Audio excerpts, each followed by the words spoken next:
Hey, everybody, welcome and thanks for being here. We'll get rolling in just 1 minute as people filter in. This is a little bit different from a lot of the webinars that we've done in the past. Typically, we've got a bunch of slides, there's one or two presenters. We're experimenting with something a little new here. We're going to treat this more like a conversation. And for those of you who are going to be listening in, we hope that you will ask lots of questions. And we'll get to those at the end or where they fit within the conversation. But B, please let us know if you'd like to be involved in a future conversation. Our intent here is, as always, to help facilitate conversations of learning within the industry. And we want to make sure that we're giving everybody opportunities to be part of this. So these are all my colleagues at EK, but in the future, if we like this idea, if this seems to be effective and a good opportunity for people to learn, let's get some other folks in here. For now, we'll lead off. I'd like to introduce myself first. I'm Zach Wall. I'm the founder and CEO of Enterprise Knowledge. I'm also the host of Knowledge Cast. If you recognize this voice, but not this face, you might have listened to an episode or two.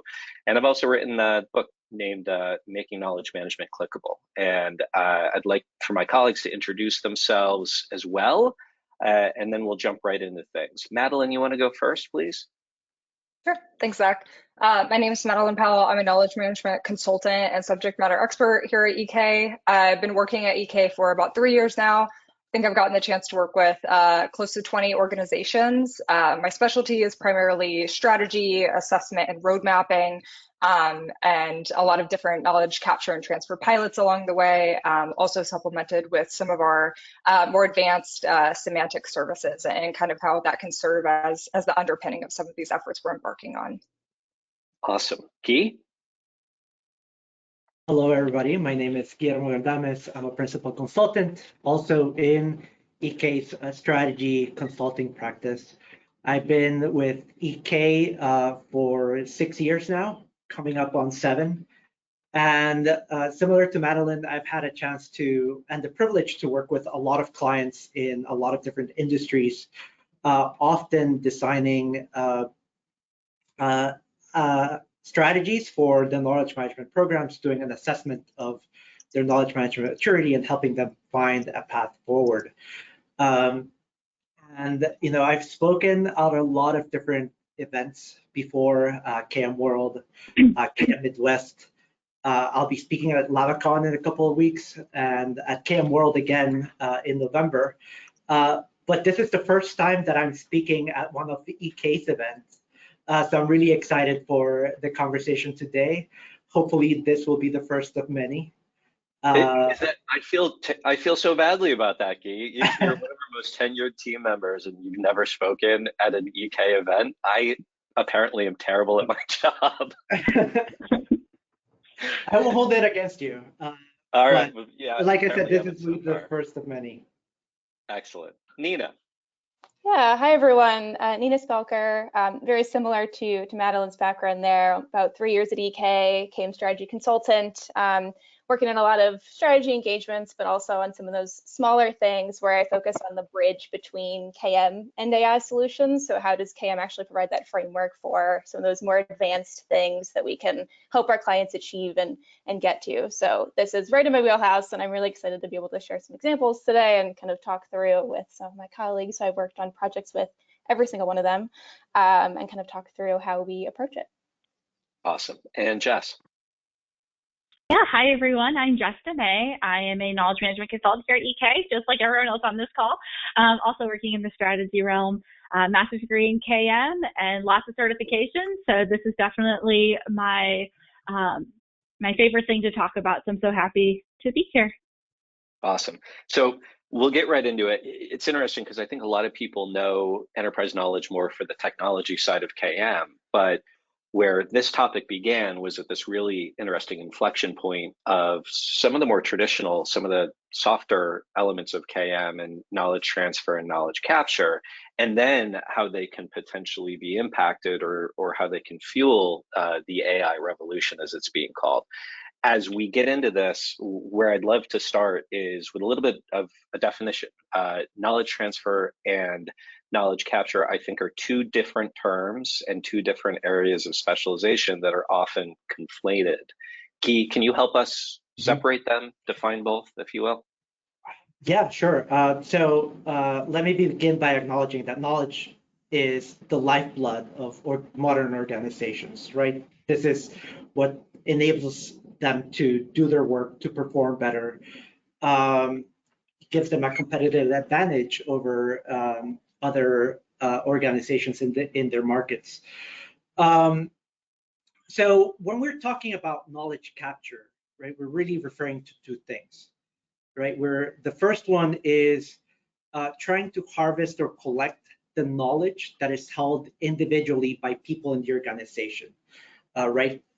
When you think about all their academic background, all the experience that they gain through, doing their work, either within the organization or previous organizations that they worked in the past. And the second one is being able to collect knowledge as it flows and it's being generated through an organization's day-to-day activities. So think about all of the different things that people do, the little tweaks that they perform as they're carrying out their responsibilities, all those different innovations. Often, organizations don't have the opportunities, they don't create the opportunities to pause and think about what it is that they're doing new, any new innovations that are happening, any lessons that are being created as they go on with their operations. And so from these two kind of like sources, you're then placing this knowledge somewhere where it can be accessed, where it can be managed, and later used by others in the organization for the benefit of everybody else. So that's knowledge capture. And knowledge transfer kind of reflects or harkens back to that traditional definition of KM, right? Being able to deliver knowledge to the right people at the right time when they actually need it, right? You need to make it findable and you need to make it accessible. So this is what we're really trying to get at when we talk about both knowledge capture and knowledge transfer. On the topic of knowledge transfer, I always refer to this really simply as there's eaters and feeders in an organization. There's those that are looking to consume that expertise, and there are those that have it and are looking to be the feeders. It sounds really simple when you put it in those terms, but it's actually very complex because one can be a consumer of knowledge on one topic and a deliverer of knowledge or a holder of knowledge on other topics. One of the challenges that I see in all of this is how you begin to actually just master that view or that understanding of from whom you actually need to be able to capture knowledge and what knowledge you need to be able to get from them. Nina, before we move forward, do you want to put a fine point on the introductions to the topics here? Yeah, I think Iggy did a really good job of kind of outlining the differences between the two, but they do, to Zach's point from earlier, kind of go hand in hand. We're really talking about capturing the knowledge so that it can be transferred. So we like to think about it as kind of building out those internal capabilities that support and embedding those practices into workflows so that it's not something that you have to think about. It's something that is happening as a part of your work, as a part of your kind of daily tasks. And so building into these existing processes really lets you kind of leverage the institutional knowledge without having to really make experts go out and do extra things or do additional things that they don't have time for. It helps you kind of break it out of those silos too. So when you're able to kind of have this collaboration between different teams, if there's processes that are cross-organizational, you can start to gather that knowledge and that information at each stage, making it visible and then putting it to good use. So you're able to kind of showcase where knowledge is created and then where it can be used elsewhere. So really helping to kind of runs the life cycle there from capture to transfer. I think that last bit is actually such a critical point too, because I think a lot of organizations might invest in knowledge capture and they're saying, look what a great job we're doing. We've captured these 100 lessons learned. We've got this really cool set of experiential findings. And then you ask the question, well, what'd you do with it? Or who was able to find it and act on it? Or how did you measure whether that actually saved people time or kept people safer or allowed them to be more productive. So Nina, your point that this is very much the complete life cycle. If you're not actually doing anything with the knowledge, you're really not doing the job.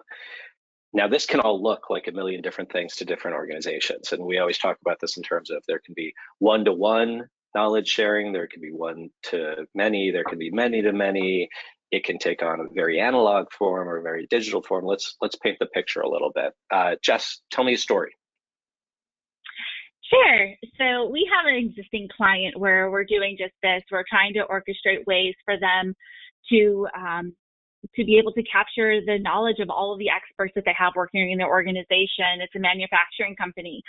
So there's a couple of reasons why they really need to capture and transfer this knowledge. I'll give you a few examples. So the first one is they're constantly changing. It's a very innovative company, and they have people constantly changing roles and responsibilities, and they're entering a phase where a lot of their employees are going to be retiring soon. So of course, we want to capture all of the knowledge and know-how that these people who've worked in this organization for maybe 30 years have gained over the years. We don't want that knowledge walking out the door. So of course, it's important to make it to where that new employee can kind of pick up where that last person left off. In addition to that, we recognize that because they're a manufacturing company, they learn a lot through doing.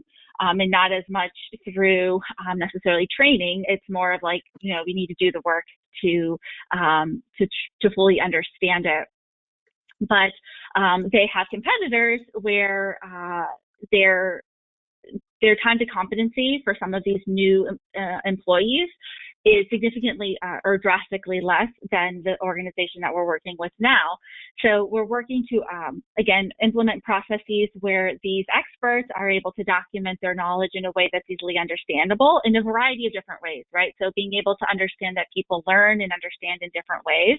So not only writing things down and documenting in a way that's easily accessible through an internet site or a knowledge base, but also through videos. People learn in different ways. So having a video to reference when they forget something that they learned once a few months ago is really important for them to, again, get up to speed on the work that they're doing day to day, but also be able to reference in the past. So that's going to help them with keeping consistent in their industry and match their competitors or even exceed them, hopefully.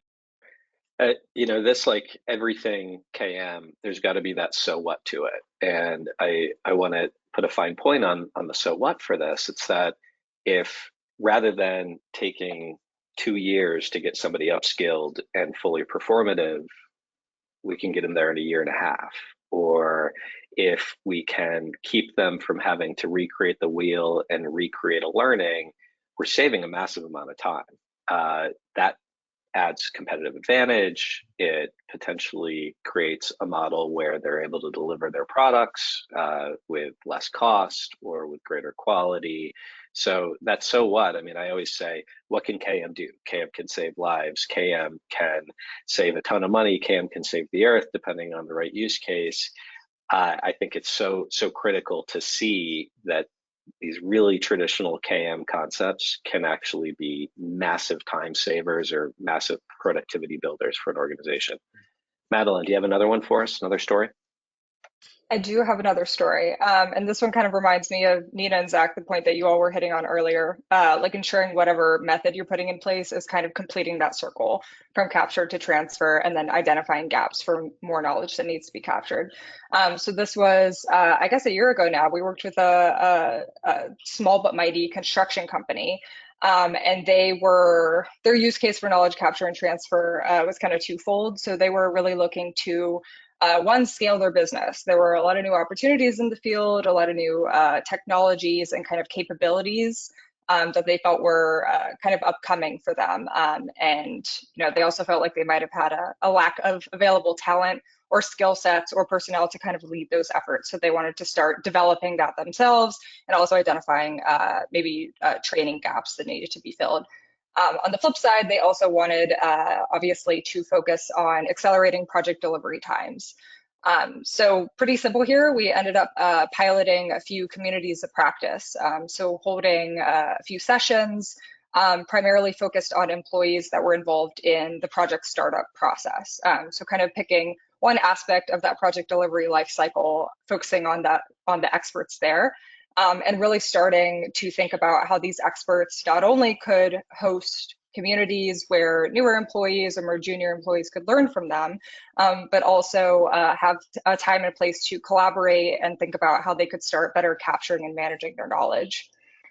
So we were actually able to kind of test and start validating a workflow that these experts created that would involve these communities of practice in the creation and the validation of different standard practices. That's what they called them. We call them best practices, and also lessons learned across the industry and specifically within that project startup process. And also through capturing these best practices and lessons learned, these experts also started having conversations about what are our knowledge gaps here, what are our training opportunities.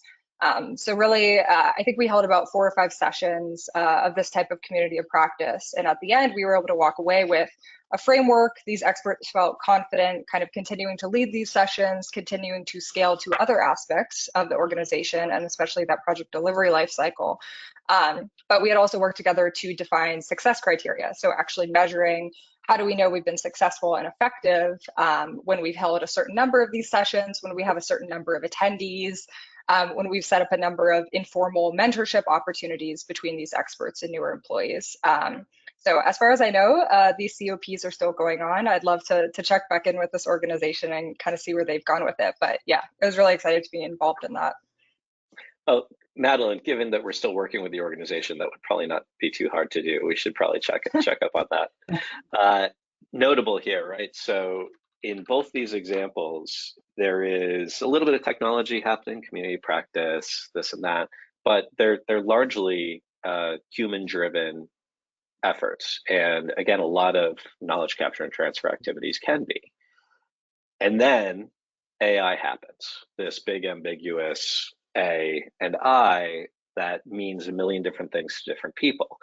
So why knowledge capture and transfer now? What is that intersection between what we're talking about and what AI could be or what some organizations want it to be? Jess, you want to start this one off?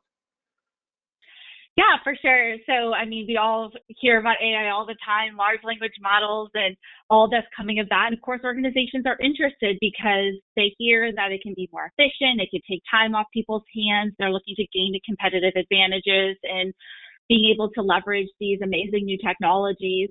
But artificial intelligence needs the intelligence to be able to work, right? So you need to have the data and the information to really see impact. So something I say over and over again to clients is garbage in, garbage out, right? If we don't have the right information, if it's not accurate, or if there's conflicting information, or if it's simply not documented anywhere, the tools and technologies aren't able to create it. So it's really important to have the right information documented that these tools can reference. And at the same time, these investments are expensive. It's a really big commitment, not only to the cost of the technology, but also the work that goes into doing it. So we want to make sure that the organization is getting it right the first time, which means that KM is a really crucial aspect to incorporating the correct knowledge, making sure that we're documenting and capturing the information that's relevant, and also doing other KM aspects like auditing and making sure that it's up to date and there's not duplicate information. Again, some tools can be used to lessen the burden on that, but all really important in terms of getting the AI to work the way you want it to. Yeah, I think too many organizations at the moment are saying like, well, AI is just going to do that. We're just going to AI it. And I don't know what that means. I think that what we see is that these tools and technologies can be pretty effective at understanding or ingesting structured data, and increasingly every day are more and more effective at ingesting and understanding unstructured content in many different forms. But both those things are still predicated on the fact that it exists in a digital form. AI, unless you all know something I don't, cannot yet read our minds, even though it feels like that sometimes when I'm scrolling on my phone and seeing the ads that it's showing me. So there's this great vast depth of knowledge that exists in the employees' heads, in the heads of the experts within the organization. And it's the role of KMers to get that stuff into a digital form that can then be ingested into the AI model, the large language model, the ontology, the structure, whatever you want to call it. If that doesn't exist, then the AI model is only as smart as the structured data or unstructured content that's within a form that's already ingestible. Guy, can you add to this? Yeah, I mean, beyond everything that we've discussed so far, there are also so many different use cases for knowledge capture and transfer that can be supported through the use of AI, right? These are things that, as knowledge managers and knowledge management practitioners, these are kind of like our bread and butter, right? These use cases and we've discussed some of them already. Helping people onboard faster, flattening that learning curve, and using new capabilities like AI, LLMs, to almost flatten the learning curve for people to become proficient at their jobs faster. You can introduce AI as ways to prevent knowledge loss, identify pockets of knowledge within organizations that might be at risk of leaving, or at least at risk of losing. You can foster organizational learning and create feedback loops where knowledge can be captured and delivered to the right people. And also innovation and collaboration, right? Use AI and use AI tools to facilitate or streamline the communication between people, or the ability for people to find others who are working on similar things, who might hold the same interests. So there are a lot of possibilities in this space for AI to support the things that we are already doing as KMers. I think that's a great add, and you used the word learning in there a couple times. This to me is one of the areas where I'm most excited, is where knowledge management, AI, and learning all smash together.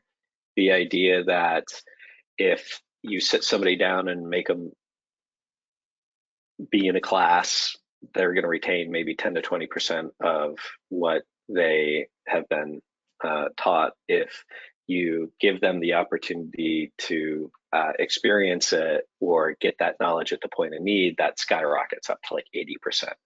And so if AI can be part of the solution to that, it can be the delivering mechanism that delivers that knowledge at the point of need, or learning at the point of need. But again, only if that learning or that knowledge exists at that time. So it's one thing to know when to deliver it. We can work on that, but it's another thing to actually have the knowledge captured in the first place. Madeline, let's tell another story. Do you have one for us? I do. It's probably my favorite story to tell. So this was last year. We got the opportunity to work with Green Climate Fund. Definitely one of my favorite projects I've ever worked on at EK. Guy worked on it as well. So Guy, if I miss anything here, feel free to chime in. But this is really, I think, one of the most classic, timeless knowledge capture and transfer use cases that we have at EK. This organization really wanted to do all the good things, cross-pollinate ideas across the organization, enhance collaboration, foster learning, and also develop a way for an organization made up of a lot of expats, a lot of folks from around the world who are kind of coming together to collaborate on some really cool projects, provide a way for them to make new relationships, friendships and kind of connections across all these silos at the organization. So this project was much less focused on traditional knowledge capture and more so kind of fostering organic connections and relationships between experts across the organization. Knowledge cafes, it's not our proprietary idea. We put our own spin on it and help them develop this framework. That's why they brought us on. But the essential idea is that it's a knowledge cafe. A topic is picked. So we did one on AI and the opportunities and maybe the risks for AI at this organization. There's a few prompts the facilitators come up with, so questions just to get the attendees thinking about what they could talk about. And then really it's just an open invitation. Anyone from the organization could come. They would sit in small groups. They would move around to make sure that they're meeting everyone else at the cafe. And they would just kind of talk and enter into conversation as a result of the prompts. So it was really cool to be able to, we actually got to go visit their office, run a couple of these cafes. They're still going on very strong. They're very proud of this initiative at the organization. They kind of range in topics, everything from things to do with their business and kind of their goals, also to like personal life, like you're new to South Korea, how do you adjust to life there, life as an expat. So we've heard a couple different cool topics they've come up with, and I think the first cafe that we hosted, we were able to identify connections made between experts across 14 different departments across the organization, folks who had never met before. And I think we did a survey. It was like over 80% of the participants said, yes, I got to connect with colleagues that I normally wouldn't get to. I felt included and comfortable sharing my insights, even if I wasn't an expert in this topic. So I think this story really just demonstrates there is an appetite in a lot of organizations for just these conversational types of knowledge sharing initiatives that kind of breaks down those silos again between who is an expert or who is presenting on a topic and who is just a participant or kind of a listener in the conversation. It really breaks down that gap. So. Yeah, so credit where credit is due. I believe it was David Gertine was actually the KMer who originated the concept of the knowledge cafes. So wanted to give him a shout out because I know that that's been something he's very freely shared within the industry and been really active in. But you hit on another so what, and in this case, the so what really comes around just employee satisfaction and employee development and employee collaboration, creating a place where people are comfortable talking and sharing knowledge and being able to then learn from others, even if it's just like, how do I navigate around the city, is something that can really improve somebody's onboard experience. And we know that somebody who has a positive onboarding experience is twice as likely to stay within an organization 3 years or more. So again, huge upside for an organization. Cut down on training costs, increase retention, meaning that you're also lowering your recruiting costs of having to replace that person. So there's a lot of ROI there. Why was it your favorite project? Because you got to go to Seoul, because the organization has such a cool mission, or something else? A little bit of both. I got to work with Guy, one of my favorite colleagues. Yeah, the team was great. We're still in contact. So yeah. Got it. And then, so it's interesting because that again is a very non-technical example of this. Was there any digitalization of that knowledge? Like, was there any capture of it such that it would be able to be ingestible by AI, or is there a future plan to do that? No plan that I know of now. I think David Gertine would agree that kind of the purpose of knowledge cafes is not to capture that knowledge. So not take up anyone's time note taking or, spending time documenting things after the fact. It's really just you've succeeded if you get people in the room together. Yeah. So even though we're here talking about knowledge capture and transfer in the age of AI, I think it's important to note that not all knowledge capture or transfer activities need to have a digital endpoint. They don't all need to be in order to power the great new digital brain of the organization. There are a lot of different use cases here that fly into play. So with that in mind, let's shift the conversation to say, what can KMers do as the foundations to enable effective knowledge capture and transfer. What are we already doing? I feel like this is where we get to be the hipsters and say, we've been doing this stuff for years, before it was cool, before everybody was talking about it. Key, you're a hipster, or at least you used to be. What do you think? Well, I think you're exactly right. You know, there are a lot of areas where as KMers, we're already working and directly support the success of AI. So we've already hit on some of these throughout the organization, throughout the conversation, sorry.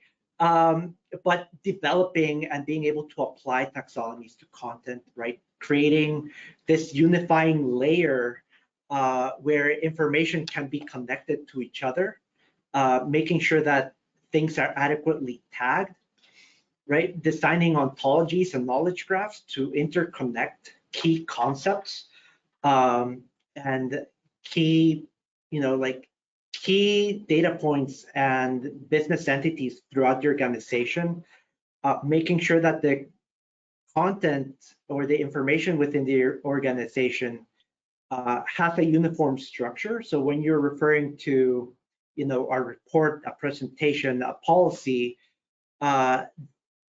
even though there might be different flavors of them, that they all follow kind of like a single uniform structure, so that it's easier to create, to manage, and easier to deliver, and even personalize down the line, right? And going back to the topic of this conversation, making sure that this critical knowledge that is being generated as part of day-to-day business operations is captured, stored, adequately managed within, designated repositories, and curating it so that when people find it, they have a trusted source for the information that they need to do their jobs, right? And making sure that they can trust the information that they're finding, making sure that they can confidently approach other experts in the organization, and they have trust even in the IT systems that organizations have invested in. Nice. That's a very thorough answer. There was some jargon in there, so there's a couple terms I noted that we want to define for everybody. Taxonomy, anybody want to take a run at that one? I can do that, and that's just a fancy word for that's just a fancy word of classification system. So this is all the tags, labels that you're using to describe and categorize your information.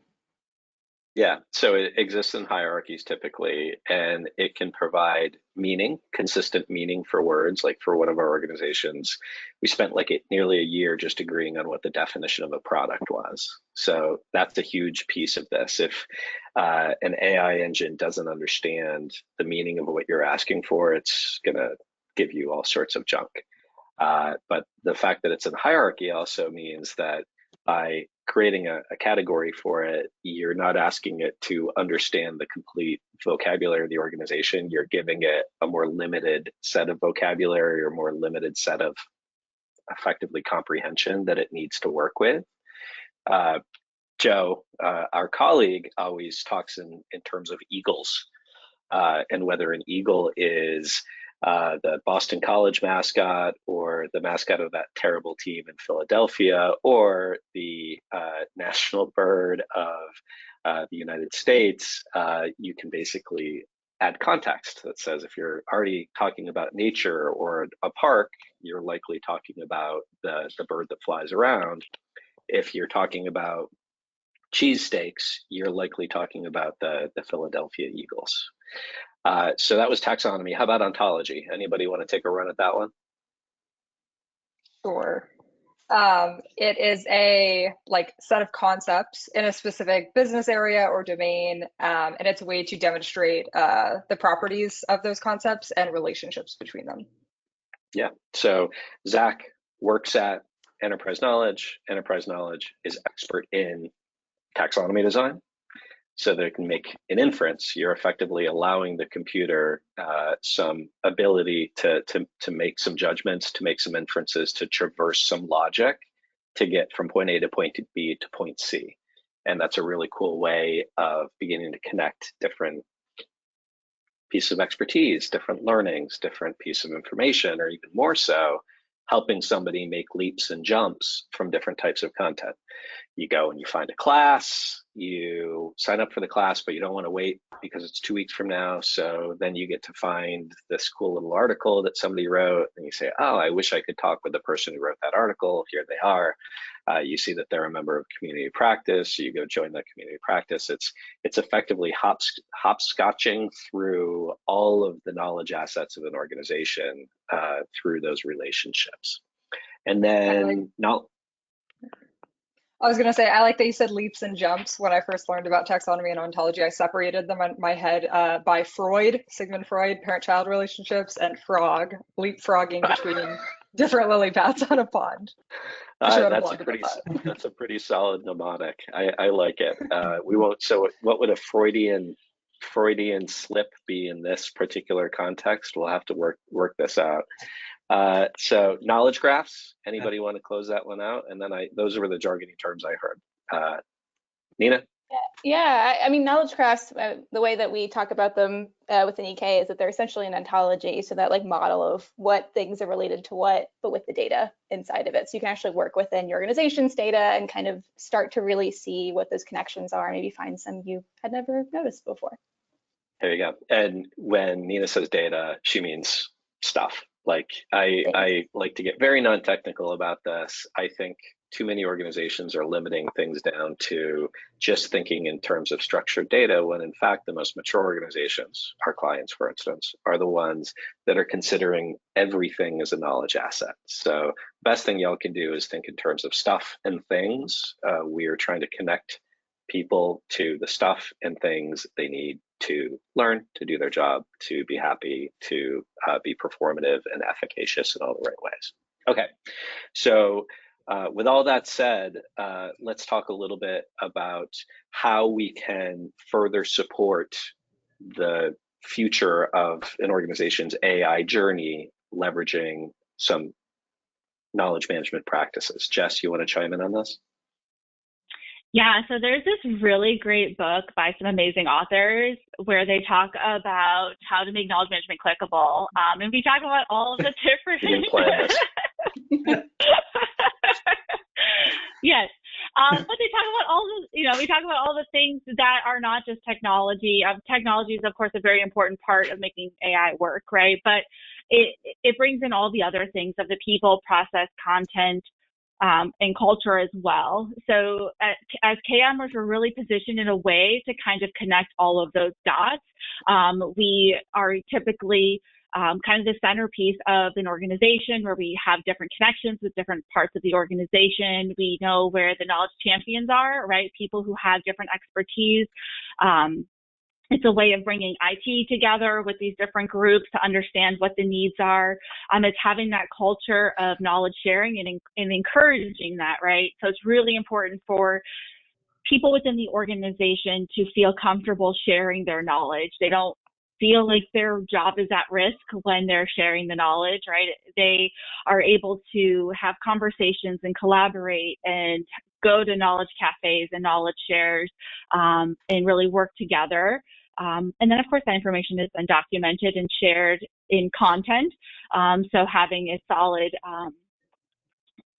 process in place to capture the information, have it easily readable and reusable is really important, right? Where we have pieces of information that are relevant here, but they might also be relevant here. We're only updating them once. So having these processes in place to make sure that the AI can actually capture and use that knowledge and make just the organization more efficient overall. Yeah, excellent. Madeline, anything to add? I think that covered it pretty well. I think in my mind, if KMers, whether they're part of a formal KM organization or not, their role is really to understand the business, whatever organization they're working at, and kind of act as advocates and champions for different groups within the organization. So especially when it comes to AI, and how quick we've seen some organizations kind of roll out these initiatives. I think cameras are kind of that central agency that's really connecting these groups to IT teams, data teams, and making sure that they're relaying the use cases and the actual needs of users to departments like IT and data to make sure that AI initiatives are kind of focused in the right areas. Yeah, well said. I think our colleague Lulit says this really well. KM folks finally get to be the cool kids. For years, I think too many knowledge management professionals have been trying to justify their existence, and to that end, justify the budget that they're asking for within their organizations. All of a sudden, these organizations are spending millions upon millions of dollars on semantic layers and artificial intelligence, and they're saying, why isn't this working?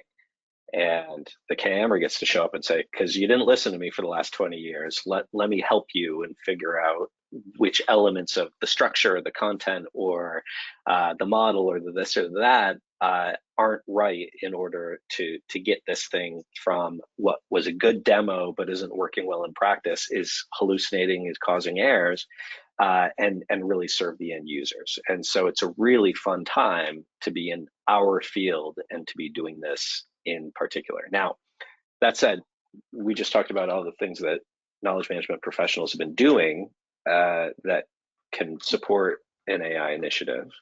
Nina, what's the opposite of that? What haven't KM professionals traditionally been responsible for that they now should pick up as part of their responsibilities?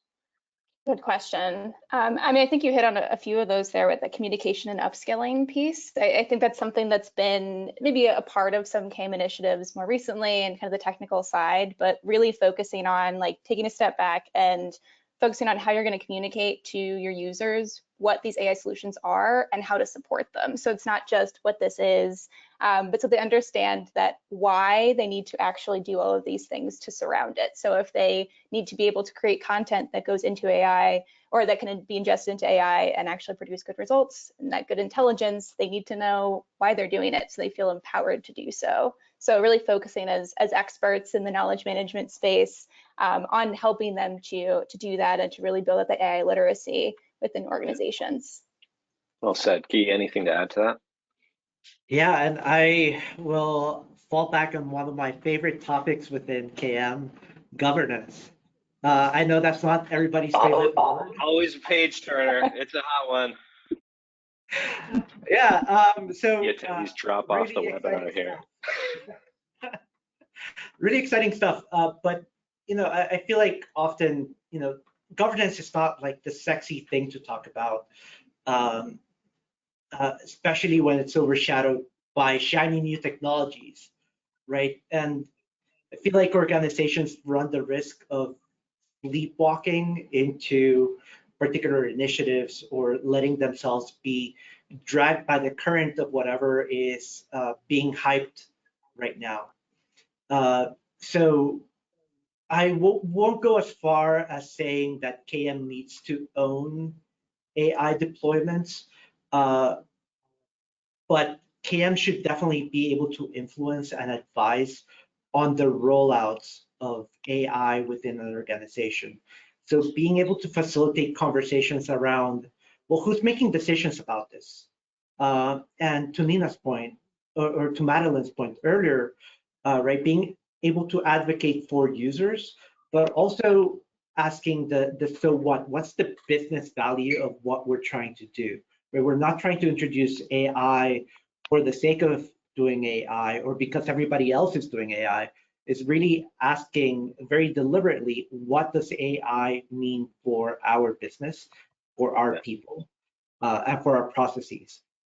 So helping facilitate that conversation, right? Like I think like we have a role in that, in making sure that our organizations can deliver AI successfully, right? That we're not failing at it. I would agree. I do not think the KM org should typically own AI within an organization. I have said several times, though, that I think that the KM professionals should be the hallucination assassins for the organization. They should be the ones that are really focused on the quality and the rightness of the answers. the end of the day, a hallucination is a cute word for an error, right? It's, as Jess said, it's either garbage in, garbage out, or it's a failure in connecting the model in the right way. It's an inference that was incorrect. And all of those issues can trace back to the KM professionals. So once again, we get all the dirty work. We got to do the governance. We've got to do the modeling. We've got to do the training and the tracing. But if done correctly, we can take something that demoed really well but had errors to something that's truly reliable, and decisions can be made against. You take your open AI, your chat GPT, and it's fun to play with, but you're not relying on it to perform open heart surgery, to make life and death decisions, to ideally to not make like investments that'll affect your family, because you know the fact that there will be errors. But when you bring this stuff inside for an organization, you can't accept those errors. You can't accept that same level of quirkiness in the model. And that's where we can come in. So let's now flip the conversation. We've been talking about what KM can do for AI. Now let's ask the question, what can AI do for KM? Nina, you want to lead us off on this, please? Yeah, so that reminds me of an organization we worked with last year, actually. So they were looking to essentially find the hotspots of duplicated documents within a set of 500 million. So it wasn't something that you could go in there and find, like send an analyst in and just kind of do a scavenger hunt and see where things might be the same. It was definitely something that they needed some support on. So we helped them to kind of build out a dashboard that identified, they used some Azure open source AI on the back end, Power BI dashboard, to help them find which Teams sites and which storage repositories held the most amounts of duplicate documents or near duplicate documents. We used a ton of complicated formulas on the back end to find what things would be pretty similar and what would be exact copies. So they could go in there and see, okay, where do I need to focus my efforts first? So they could target what they needed to look at for their content analysis. So it's a really great way to save some time, reduce some burden, and help them get to their ultimate goal of reducing their carbon emissions by trying to reduce how much space they're taking up within their kind of cloud. I mentioned KM can save the world, right? So there you go. We've talked about this a lot, and I think it's really neat when you start looking at things from the ESG perspective. Every server that's got that spinning fan that's sucking that electricity is generating carbon. And if we can eliminate or cut down on the number of redundant, duplicate documents, we're not just improving findability or discoverability of them. We're not just lowering the administrative burden of managing all of them. We're actually cutting down on carbon emissions, which is kind of amazing. It's pretty neat. I would also note that in EK's early days, we designed a roadmap for one of our customers, and their content was such a mess that we basically said, like, there's just not much that you can do to improve search or do this or do that without cleaning up some of this content. There's just so much old, obsolete, redundant, duplicate, near duplicate stuff in here. And the project quickly fizzled because nobody wanted to just spend their days cleaning up content. We looked at outsourcing models. We looked at hiring a bunch of interns. We looked at training their own people. We looked at technologies, but they weren't there yet. This is a really neat place where some of the most boring, epically nullifying stuff can be automated in a way that at least cuts the human effort down pretty significantly. Madeline, do you have another example of where mind-numbing KM work can be picked up by a machine? Yeah, absolutely. I think this theme of kind of like inferring and creating meaning from existing content makes me think of our multi-year semantic layer implementation initiative with a leading financial services firm. So there's a lot of work streams to this multi-year effort, but one of them that I think is one of the coolest is creation of a AI-powered taxonomy that's intended to kind of sort through and parse thousands and thousands of this firm's risk statements. And from there, it's creating like a succinct taxonomy of those risks that users can then use to analyze and evaluate risk patterns. So ultimately, it's simplifying the decision-making processes. But furthermore, I think that automatic generation and connection knowledge is actually reducing the burden on employees to do that traditional creation and capture of their own knowledge. Rather, they can focus on kind of modeling and enhancing the intelligence that lies within their business unit that's already kind of being used and ingested in a semantic way. Yeah, it's not just about reducing that burden, it's also about improving consistency. As you all know, I'm a big stickler for consistency. I think it's one of the most valuable things that we offer our clients. I think it's one of the most valuable things that we can help them institute. If an organization relies on human judgment for what should be shared and what shouldn't, you're going to get a ton of inconsistency. People who are natural sharers, natural talkers, I don't know, we might know one or two, will share a ton of stuff, and they'll be verbose, they'll be detailed, they'll give the play-by-play. Somebody who's trending towards brevity and perhaps a little busier in their day will not share as much, will be much shorter in what they do. So if we can start building automation into this, we're not just taking that burden off the human, we're also improving the overall consistency of what format and what nature is being captured. And I think that's really cool as well. I'm mindful of the time, but I want to get one more story in here. Nina, back to you to talk a little bit about how AI can help KM. Yeah, I'll make some of this one quick. But I think one of the most basic activities that probably come to mind when you're thinking of knowledge capture and transfer is just interviewing someone who's leading the organization. So we actually are currently still working with an insurance firm to build out a way to kind of AI-powered knowledge retention interviews for experts that are retiring. So instead of sending a knowledge manager and using up some of their time in a way that might be a little inconsistent, to Zach's point, from how another might do it, to go in and interview someone and make them sit down and just talk to a person for hours upon hours and just kind of brain dump information. There's kind of a two-part solution we're building with a synchronous part. So we're defining what fields they'd want to fill out in a template. So like name, tenure, expert skills, like kinds of things that you would want to know from someone as they're leaving, the processes they had to hand in, that kind of thing. And then when they talk to it, the bot keeps them talking until they fill in all of those fields. And then the asynchronous side is once we have all that information, it's a chunk of things, they send in a different bot to clean it up and pull it into kind of a knowledge article template. So it can be both transferred from the person and captured into a format that can be digested by other people within the organization once that individual leaves. So helping to reduce that burden on both sides of the coin.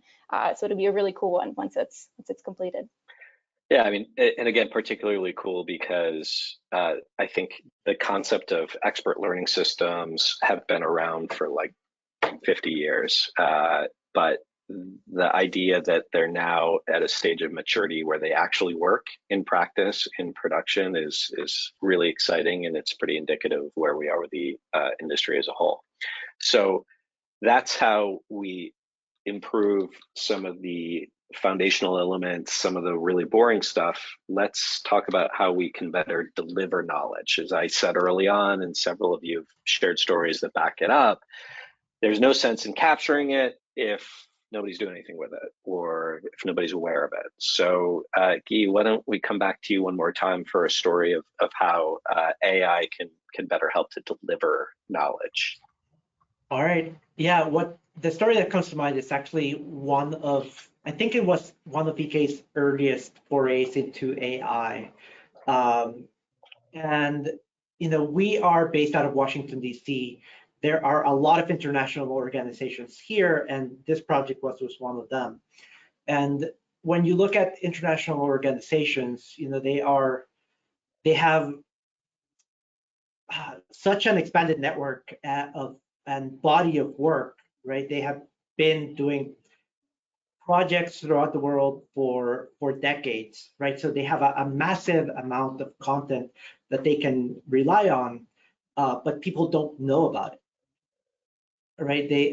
There is so much knowledge that is just locked away in documents, in libraries somewhere, so part of the challenge was being able to leverage all this body of experience and help people perform better, make them more aware of the work that had been done in the past and that was ongoing as well.